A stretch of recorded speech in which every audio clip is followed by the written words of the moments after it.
खबर मैनपुरी से है, जहां 17 मार्च को एलाऊ थाना क्षेत्र में 22 वर्षीय युवती की गोली मारकर हत्या कर दी गई थी।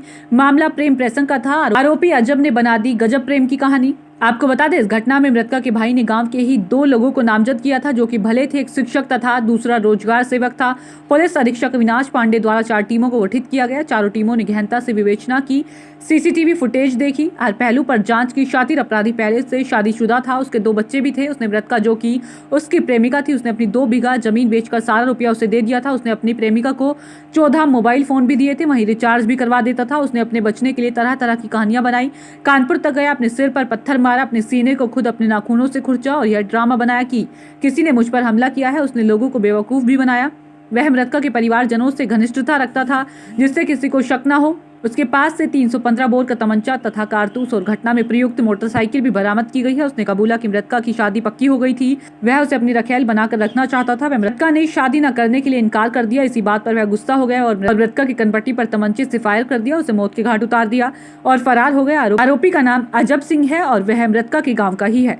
देखिए, 17 मार्च की सुबह लगभग 11 बजे हमारे एसओ को मोबाइल पर एक ग्रामीण द्वारा ये सूचना प्राप्त हुई कि एक बालिका का शव बालिका का शव एक खेत में पड़ा हुआ है, उस पर गोली का निशान है और घटनास्थल पर कुछ संघर्ष के निशान, जैसे कि उसका हाथ को देखकर पता चल रहा था। तत्काल सभी उच्चाधिकारी मौके पर पहुंचे, क्योंकि बालिका संबंधित घटना थी और माननीय मुख्यमंत्री जी के स्पष्ट निर्देश हैं कि किसी भी बालिका संबंधी घटना को बहुत ही सीरियसली और बहुत ही गंभीरता से लेना है।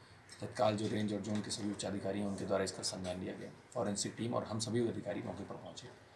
इसमें कई प्रकार की बातें इवन मीडिया तक में रिपोर्ट हो रही थी। उन सभी के बीच 2 लोगों को नामजद FIR परिवार वालों द्वारा कराई गई। उनसे जब बैठकर वार्ता की गई, उन्हें समझाया गया, तो बहुत अच्छे लोग वो लोग हैं। भले ही काफ़ी दुख से निकले, लेकिन उन्होंने हमारी बात को माना कि हमें थोड़ा समय से इन्वेस्टिगेशन करने दिया जाए, समय देकर, जिससे कोई निर्दोष जेल ना जाए।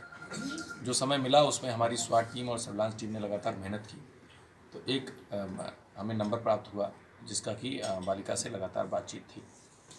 वो नंबर, ये जो पीछे अभियुक्त खड़ा है अजब सिंह, इसका था। ये उसी गांव का रहने वाला है। ये शादीशुदा व्यक्ति है, परंतु कई दिनों से उसके साथ इसके चुपके चुपके संबंध थे और इन्हीं संबंधों को लेकर ये लोग मिला करते थे। ये लड़का उस लड़की का रिचार्ज इत्यादि भी कराया करता था और फ़ोन इत्यादि भी ये लोग बात करते रहते थे। एक दिन 16 तारीख की शाम को इस लड़के ने जब उसको फ़ोन किया, तो थोड़ी देर बाद उस लड़की ने फ़ोन काट दिया और जब इसने दोबारा फ़ोन किया तो वो फ़ोन वेटिंग पर आते रहा। इस बात को लेकर इसको गुस्सा आया और इसने उस लड़की को कन्फ्रंट किया और उसी में जो तमंचा इसने अभी 3 महीने पहले खरीदा था, उसको भी हम लोग ट्रेस आउट कर रहे हैं कहाँ से खरीदा था, उसी को कनपट्टी पर रखकर इसने गोली मार दी। इसके बाद इसने बहुत स्वांग रचाया। ये थाना बिल्हौर पड़ता है कानपुर नगर में, वहाँ पर अस्पताल में भर्ती हुआ। वहाँ से डिस्चार्ज कराकर तिरवा गवर्नमेंट मेडिकल कॉलेज में भर्ती हुआ। जाकर इसने स्वयं को सिर पर चोट लगाई, अपने सीने पर अपने नाखूनों से निशान बनाए, अपने कपड़े स्वयं फाड़े।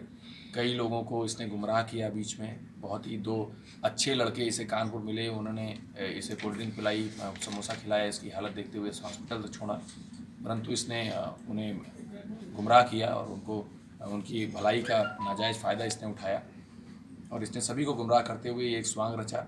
डॉक्टरों को इसने बताया कि हमारा ऐसे ऐसे हमको मार पीट कर ओमनी गाड़ी में ये लोग डाल कर ले गए थे। इसने लड़की के भाइयों पर आरोप लगाने की कोशिश की, परंतु इसने जो बताया कि ओमनी गाड़ी, तो हमारी SWAT टीम को तत्काल लगाया गया और जो चौराहे पड़ते हैं, जिन पर कि अभी आप लोग को ज्ञात होगा कि जनपद मैनपुरी में काफ़ी सारे CCTV लगवाए गए हैं, तो उसी एक CCTV में जो चौराहे पर लगा हुआ है, उसको 5 बजे से 6 बजे तक बीच में हमने देखा तो कोई ओमनी गाड़ी निकलती नहीं नजर आई।